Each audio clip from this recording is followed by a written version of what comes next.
বাংলাদেশ এবং ইউএসের মধ্যকার প্রথম ম্যাচটি, যেখানে বাংলাদেশ লজ্জাজনকভাবে হেরে গেছে।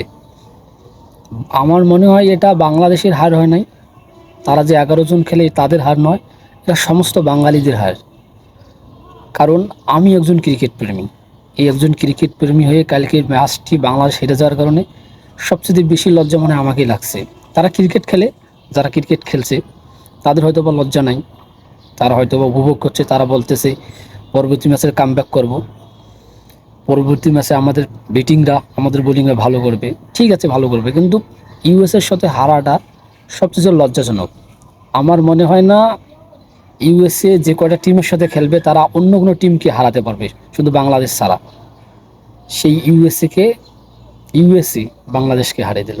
সদ্য নতুন একটা টিম, স্বাগতিক টিম হিসাবে সে কিন্তু সুযোগ পাইছে এবারে, এবং কয়েকটি দেশ থেকে প্লেয়ার সংগ্রহ করে তারা কিন্তু এই টিমটি গঠন করছে। তাদের নিজস্ব প্লেয়ার বলতে নাই।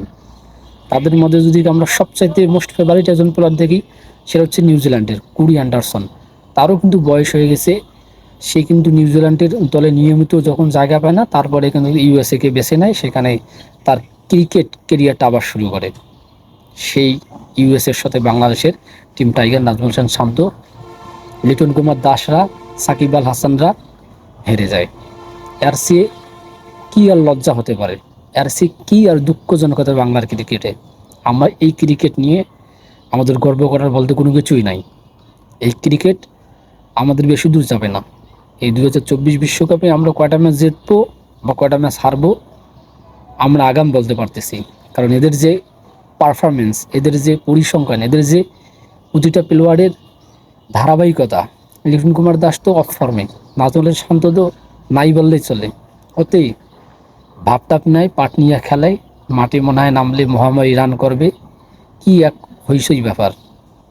সাকিব আল হাসান ক্রিকেট কি খেলাবে না খেলাইবে বিভিন্ন ধরনের শোরুম উদ্ভাবনে সে ব্যস্ত থাকে।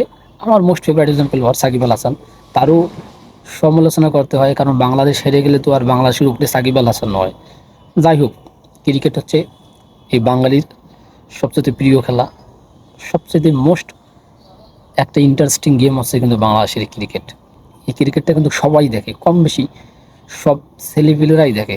যাই হোক, দিন শেষে বাংলাদেশের ক্রিকেটের উন্নতি হোক, বাংলাদেশের ক্রিকেটার যে দুর্দিন চলছে সেটা থেকে অবশ্যই বাংলাদেশ উন্নত করুক। শুভকামনা বাংলাদেশ টাইগারদের জন্য।